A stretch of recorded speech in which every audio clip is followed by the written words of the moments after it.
another edition of Melon Economic News. Alright, let's go ahead and get it started. Alright, we're going to start off with some of the markets. We're going to start off with crude oil. Crude oil took a hit about down 38 cents to about $42.55 a barrel. We're going to go with the metals. Alright, gold took a hit down $20.40 to $1,949.90. Silver took a hit about 25 cents, so to about $27.09 an ounce. Alright, we're going to go ahead and get started with some dollars, some dollar news. Euro to the US dollar. Right now it is up to about less than a penny to about 0.002. Alright, the 10-year bond is unchanged at about 0.6750. The VIX is up about 2.14 to about 23.92. Alright, so other currencies, the GBP to the US dollar is down negative about 0.002. The US dollar to the Japanese yen is down about less than a penny to about negative 0.017. Alright, and let's get into some cryptocurrencies here. The Bitcoin to the US dollar is up about $3.86 to about 11,754.73. Alright, the CMC Crypto 200 is up over 100 points at 101.43 to about 258.18.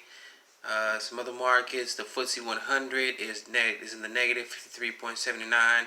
The Nikkei 225 is down negative 229.99. Alright, get back here to the US. The S&P 500 is negative down right now. These are the futures down negative 12.50. The Dow futures is down negative 97 points flat. And then the Nasdaq futures is down negative 42.50, 42.50. And the Russell's 2000 is down negative 8.90. Alright, so we're going to get it started right here. We're going to take a look at John Williams at ShadowStats.com. He put out a report yesterday, August 19th. Preliminary payroll employment benchmark reduced previously reported annual jobs growth through March 2020 by 24% or negative 24%. The Bureau of Labor Statistics, or the BLS. Alright, the preliminary annual benchmark revisions to the unadjusted level of March 2020 payroll employment estimated 173,000 or negative 173,000 jobs, reducing the level of annual growth by negative 24.2% from 714,000 to 541,000. March 2020, however, was the first month to take a heavy hit from the pandemic-driven economic shutdown. The BLS, or like we said, the Bureau of Labor Statistics, is developing special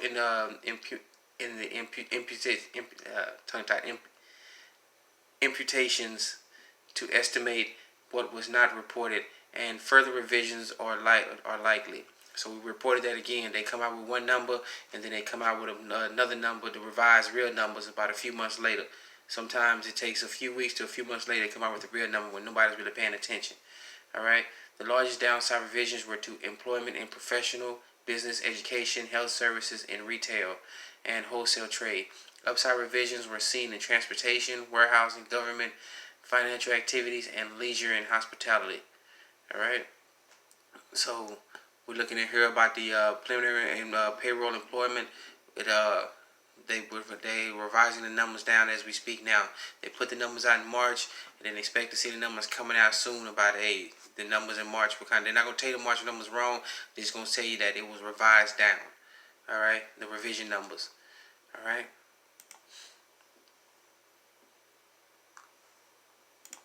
Alright, we're going to take a look at Zerohedge.com. We're looking at a mass exodus from cities on both coasts. This is happening as we speak. Most of the people are moving out of the cities. They're flooding out, especially out in California. Alright, in all the U.S. history, we've never seen anything like the mass exodus of 2020. Hundreds of thousands of people are leaving the major cities on both coasts in search of a better life. Homelessness, drug crime were already on the rise in many of our large cities prior to 2020. But big city residents are willing to put up with a certain amount of chaos in order to maintain their lifestyles. However, the COVID-19 pandemic, there you go with that COVID-19 pandemic again, alright? People were already moving out of the big cities because of the taxes were too high. They tax and tax and tax, and then finally the wealthy just left. And then now that the wealthy left, they took their money with them. So now it's causing the middle class to just up and leave. And those who are in the lower classes, I hate to say that, but those people who can afford it are actually flying high. They're getting out of there real quick. Just a little punch up the article about punch up the news conference with Governor Cuomo up in New York. He was been begging people to stay, and they've had enough. They left. All right. The COVID-19 pandemic and months of civil unrest have finally pushed a lot of people over the edge. Moving companies on both coasts are doing a booming business as wealthy and middle class families flee at a blistering pace, and most of those families do not plan to ever return. All right. Shout out New York and California and the state of California. And we're getting reports here that people are starting to fly out of Washington State. They're getting out of Seattle. All right. We'll bring more stories. We'll bring more to you about the flight out of Washington State too. Los Angeles is a perfect example of what I'm talking about. Once upon a time, it attracted wealthy and famous people from all over the globe. But in 2020, it is a city on the brink. Today, in Los Angeles, is a city on the brink. For sale signs are seemingly dotted upon every suburban street as the middle class, particularly those with families, flee for the safer suburbs, with many choosing to leave LA altogether. The British-born Danny O'Brien runs Whiteford Moving and Storage. There is a mass exodus from Hollywood, he says. Almost half of the entire homeless population of the entire country now lives in the state of California, and a large portion of them are addicted to drugs. Needless to say, it has created a nightmarish environment. All right. There is a situation that they don't report in California called the working homeless. There are people who are making over $100,000. They cannot afford to live in the apartments. They're charging upward to in between $3,500 and $4,000 a month just for a studio apartment. And some of these people cannot afford it. They're having to take on roommates. All right, so that's the situation going on out there. People are fleeing the major cities. They're getting out of town while they're getting this good. All right, and we're going to take a look at another report from Zerohedge.com. All right, world trade plunged to lowest levels on record in June. Remember, they said the numbers, and then they're going to come back and revise the numbers down. All right, so pay attention to that. All right, the central bank's expanded intervention to interact with the effects of the coronavirus and induced global downturn have resulted in global equity prices at or near record levels. All right, the money wizards have printed trillions of dollars, plowing the money into financial markets to create an illusion of the worst global downturn on record. It's nothing more than a blip. All right, they're printing money left and right to make it seem like the economy is good, but in reality, fiat currency is only value if you people have confidence in it. In all the history and all the his story, that's what I say about history. History just took off S. All right, they've downturned fiat currencies.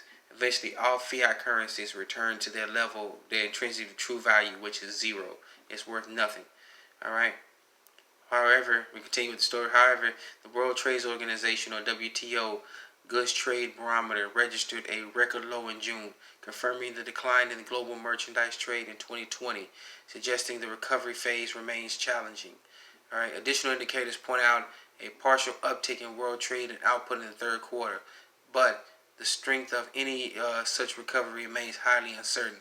An L shape rather than V shape, the trajectory cannot be ruled out, said the WTO. June goods trade barometer reading is at a 84.5, 15.5 points below the baseline of 100, and is down 18.6 points year on year. The current reading is in line with the WTO trade forecast of an 18.5% drop in merchandise trade volume in the second quarter. All right, remember we talked about the second quarter. If you go by calendar years, the second quarter starts from March 1st to June 30th. All right, we're in the third quarter right now, the calendar year from July 1st and ends on 30 September. All right, that's different from the fiscal year. All right. All right. It also said in the full year decline would be a less pessimistic of about a negative 13%. All right. Nevertheless, the goods and trade barometer is set a record low reading in June. All right. So we looked at some of the news today. All right. I want to thank you once again. As we see, people are leaving. Let's give a recap. The people are leaving the cities on the both coasts and for greener pastures. Look at look up Nashville. What's going on out there? Texas. What's going on in there? Nevada's seen a big uptake. People are flying out of New York. They're flying out. They're flying down into the middle parts of the country on the western side of the Appalachian Mountains. All right. So once again, I want to thank you for joining us for another edition of Melanin Common News. Take it easy, family. Please be safe. Take care of each other out there because things are going to get worse before they get better. All right. Once again, thank you for joining us. All right. Let's get it started.